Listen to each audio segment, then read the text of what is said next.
सतगुरु रूपी प्यारी साध संगत जी, प्यार और सत्कार से कहना धन निरंकार जी। सबसे पहले सतगुरु निरंकार दातार निरंकारी राजपिता जी, आप साध संगत माँ का दासी शुक्राना करती है, जो हमें हर पल सिखाते रहते हैं कि हमने इस संसार में किस तरह अपना जीवन जीना है। हमने हर समय मायापति से जुड़कर रहना है। और दासी आप जी के चरणों में ये एक सत्य घटना पर आधारित विचार रखने जा रही है। ये विचार हैं कैथल के महात्मा डॉक्टर प्रद्युमन भल्ला जी के। इन्होंने अपने विचारों द्वारा बताया है कि जो सच्चा गुरसिख होता है वो कभी भी दूसरे गुरसिख की बात नहीं काटता है। बात काफ़ी साल पहले हरियाणा में हुए संत समागम की है। जब ये हरियाणा में समागम संपन्न हुआ, 3 परिवार एक ही गाड़ी से सतगुरु बाबा जी के दर्शन करने वे समागम का आनंद लेने के लिए भिवानी समागम में पहुँचे थे। दूसरे दिन गुरु वंदना के बाद जब तीनों परिवार खुशी खुशी घर लौटने लगे तो रात के 11 बज चुके थे और वे भिवानी से 30 किलोमीटर दूर आ चुके थे कि अचानक एक महात्मा का मोबाइल बजा। समागम मैदान से किसी बहन का फ़ोन था जो उन्हें जानती थी। उस बहन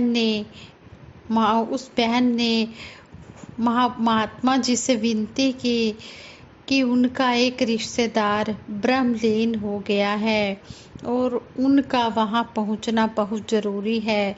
मगर समस्या यह है कि उस बहन के पति को, जो विशेष ड्यूटी पर हैं, वे उन तक पहुँचने में उनको समय लग सकता था। इसलिए वह बहन चाहती थी कि महापुरुष आकर उनके पति को ढूंढने वह उन्हें स्टेशन तक पहुंचाने का प्रबंध करें, ताकि वह जल्द से जल्द अपने रिश्तेदार के घर तक पहुंच जाए। महापुरुषों ने सारी बात तीनों परिवारों को बताई और पूछा कि अब क्या करना चाहिए। वो बहन जी का फ़ोन आया है कि मेरे पति सेवा पर हैं, फलां जगह पर सेवा पर हैं और वहाँ तक वो बहन आसानी से पहुँच नहीं सकती, तो आप उनको सेवा वाली जगह से ले आएं और हमें स्टेशन पर पहुँचाएं। सभी ने कहा कि हमें दूर पहुंचना है, रात का समय है, समागम में तो अनेकों महात्मा हैं, कोई ना कोई व्यवस्था हो ही जाएगी, हम घर चलते हैं। मगर वो महात्मा ने गाड़ी वापस करवा ली। जिस महात्मा के पास उस बहन का फ़ोन आया था, उस महात्मा का मन नहीं माना। वो कहने लगे कि वो बहन हमसे मदद मांग रही है, इस समय वो हमसे सेवा की उम्मीद रखे बैठी है, तो हमने सेवा उस बहन की करनी है। वो महात्मा उस बहन तक पहुँचे, उन्हें हौसला दिया, सांत्वना दी, उनके पति को ढूंढा जहाँ पर वो सेवा में लगे हुए थे और दोनों पति पत्नी को स्टेशन तक पहुंचाया और अरदास करते हुए उन्हें गाड़ी में बिठाकर उनसे विदा ली। इस सारे काम में लगभग 2 घंटे लग गए। रास्ते में सभी ने पूछा कि आपने महापुरुषों जी, महात्मा जी, हमारी बात क्यों नहीं मानी। तो उस महात्मा ने कहा कि दास तो यह सोच रहा था कि कल आप में से भी कोई उस बहन की जगह हो सकता है और एक सच्चा गुरसिख कभी दूसरे गुरसिख की बात नहीं काटता। जब किसी को हेल्प की ज़रूरत होती है उसी समय उसकी हेल्प करनी चाहिए, ऐसा हमारे सतगुरु ने सिखाया है। यह मेरे सतगुरु की शिक्षा है। इसी तरह कहते हैं कि संत महात्मा, ये अगली घटना है। कहते हैं कि संत महात्मा जिन्हें हम कई बार साधारण गुरसिख समझ बैठते हैं, अपनी गुरु भक्ति की ऐसी एग्जाम्पल्स कई बार पेश कर देते हैं कि हमें स्वयं के गुरसिक या महसूस होने पर शर्म आने लगती है। ऐसे ही एक घटना का जिक्र ये महात्मा जी ने यहाँ भी किया है कि हम सभी इस घटना को सुने, पढ़ें और इससे प्रेरणा ले पाएं। घटना कुछ साल पहले गर्मियों की एक तपती दोपहर की है, जब C1 कैथल में एक महापुरुष बिहार से आए हुए थे और वो कैथल में किराए के घर में रहते थे, क्योंकि वो महापुरुष किसी फैक्ट्री में 50 रुपये वेतन पर काम करते थे। ये बात काफ़ी पुरानी है, उस समय 50 रुपये बहुत होते थे। तो कहते हैं कि बिहार में रहने वाले अपने परिवार के साथ, ये बिहार में रहने वाले अपने परिवार से ये बहुत दूर थे, लेकिन अपना जो इनका बच्चे और पत्नी थी वो इनके साथ ही रहते थे और ये किराए के घर में रहते थे और कई सालों से ये इसी कस्बे में रह रहे थे और डेली सत्संग में भी आया करते थे। एक दिन भरी दोपहर में यह एक महात्मा की दुकान पर पहुँचे। बिहार वाले महात्मा एक महात्मा की दुकान पर पहुँचे जिन्हें वे जानते थे और कई बार सामान भी उनसे ले जाते थे। ध्यान निरंकार करने के बाद ठंडा पानी पीकर इस महापुरुष ने अपनी बात सुनाते हुए दुकान वाले महापुरुषों से 2000 रुपये की मांग की और कहा कि यदि रुपये की व्यवस्था न हुई तो उनका बच्चा बिना इलाज रह जाएगा और बच्चा हॉस्पिटल में एडमिट है। पूरी बात सुनकर दुकान वाले महापुरुषों का मन करुणा से भर आया, मगर जब 2000 देने की बात आई तो वे संकोच में पड़ गए और मन ही मन अरदास करने लगे कि सतगुरु ही कोई रास्ता निकाल सकता है। और सतगुरु तो जैसे तैयार ही बैठा था। सियोंग से C1 के मुखी महात्मा उसी दुकान पर पहुँचे और दुकान वाले महापुरुषों ने मुखी महात्मा जी के चरणों में ध्यान निरंकार करके उनसे उस बिहार वाले महात्मा की बात की और कहा कि इस तरह करके ये 2000 रुपये की सहायता की प्रार्थना कर रहे हैं।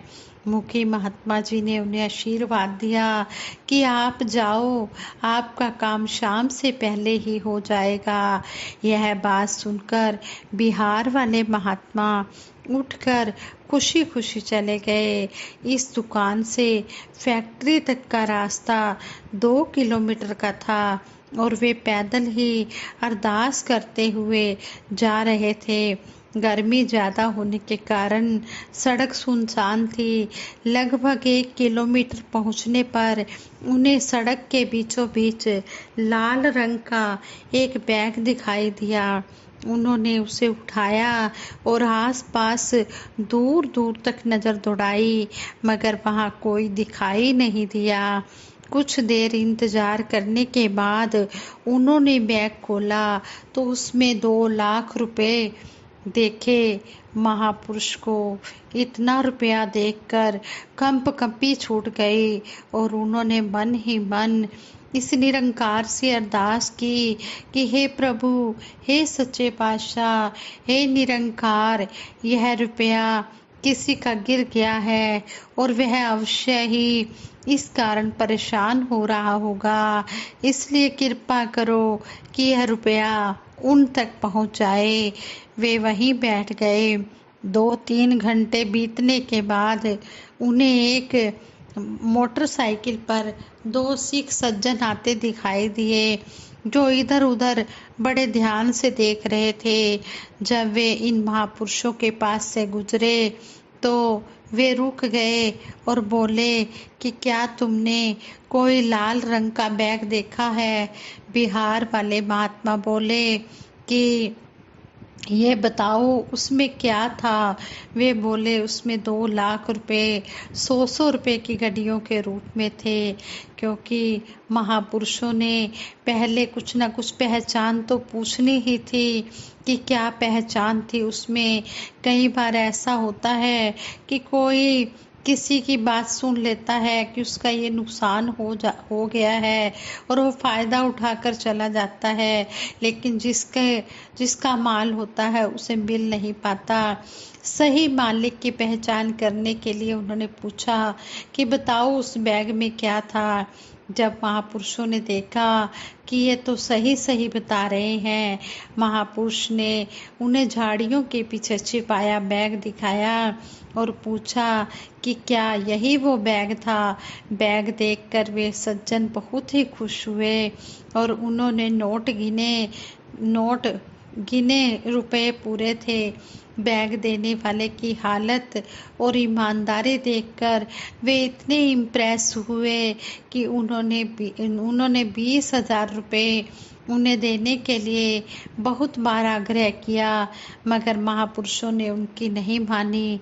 आखिर 1 घंटा विनती करने के बाद महापुरुष ने केवल 2,000 रुपये इस शर्त पर लिए कि वे 3 महीने बाद यह उधार चुका देंगे, क्योंकि इस समय उन्हें 2,000 रुपयों की सख्त ज़रूरत है। उन लोगों ने कहा कि आप 2 लाख भी रख सकते थे, आपने 20,000 भी नहीं लिए और 2,000 ही लिए हैं, तो आखिर वो भी उधार लिए हैं, ऐसा क्या हुआ है आपके साथ। तो वो महापुरुष ने कहा कि मेरा बेटा हॉस्पिटल में एडमिट है और मेरे पास 2,000 रुपये कम रह रहे थे, 2,000 रुपयों की कमी थी और इस तरह 2,000 रुपये मुझे चाहिए थे, मुझे ज़्यादा की ज़रूरत नहीं है। और वो कहने लगे कि देखो आपकी कितनी ईमानदारी है, आपको 2 लाख मिले और आपने 2 लाख रुपए भी नहीं लिए, 20,000 भी नहीं लिए, सिर्फ 2,000 रुपये ही लिए, इसी की ज़रूरत थी आपको, आप कितने ईमानदार हैं। आगे से बिहार वाले महापुरुष ने हाथ जोड़कर कहा कि यह मेरे सतगुरु की शिक्षा है कि हमने अपनी मेहनत की कमाई से गुजारा करना है, और जो ये 2,000 रुपये मैं आपसे उधार ले रहा हूँ, ये भी उधार ले रहा हूँ, मैं आपको 3 महीने के बाद आपके वापस लौटा दूंगा। मेरे सतगुरु की यही शिक्षा है कि हमने अपनी मेहनत की कमाई से अपना और अपने परिवार का गुजारा करना है, किसी से मांग कर नहीं खाना है। चौथे प्रण में भी सतगुरु ने हमें यही शिक्षा दी है कि गृहस्थ धर्म का पालन करना है, मांग कर नहीं खाना, किसी के साथ धोखा नहीं करना, ईमानदारी के साथ अपना जीवन गुजारना है। आज भी जब यह घटना दिमाग में आती है तो उस महात्मा के विश्वास और सतगुरु की कृपा से रोम रोम इसका शुक्र महसूस करता है कि सच्चे पातशाह से ही मिलावी, जिना मिलिया तेरा नाम चितावे। ऐसे संतों महापुरुषों का ही हम संग करें, जो हमें ईमानदारी का रास्ता दिखाते हैं, जो सच्चाई के रास्ते पर चलाते हैं।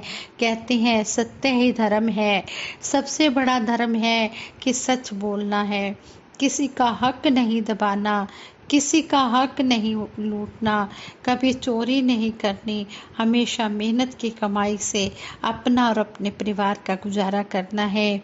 जो हम सेवा में योगदान सतगुरु की कृपा से डालते हैं या सत्संग में नमस्कार करते हैं, इसका ही दिया है, इसके आगे ही अर्पण करते हैं, तो ये भी हमने अपने दशा नवादि किर्त कमाई से करना है।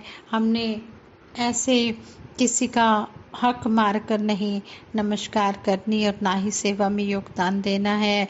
यही मेरे सतगुरु की शिक्षा है। इन शिक्षाओं को हमने अपने जीवन में अपनाना है। पहला तो ये कि हमने जहाँ पर भी जिसको भी हमारी हेल्प की ज़रूरत है हमने उसकी हेल्प करनी है, और दूसरा हमने ईमानदारी से अपना जीवन यापन करना है। यही मेरे सतगुरु की शिक्षा है। इनको जीवन में, इन शिक्षाओं को जीवन में अपनाते जाना है और औरों को भी इस मिशन के साथ जोड़ना है। ये विचार करते हुए दासी से बहुत सी गलतियां हुई होंगी। उन गलतियों के लिए आप जी क्षमा करना और आगे के लिए सुमत बख्शना, सद्बुद्धि देना, सद्विचार देना, सद्मार्ग देना।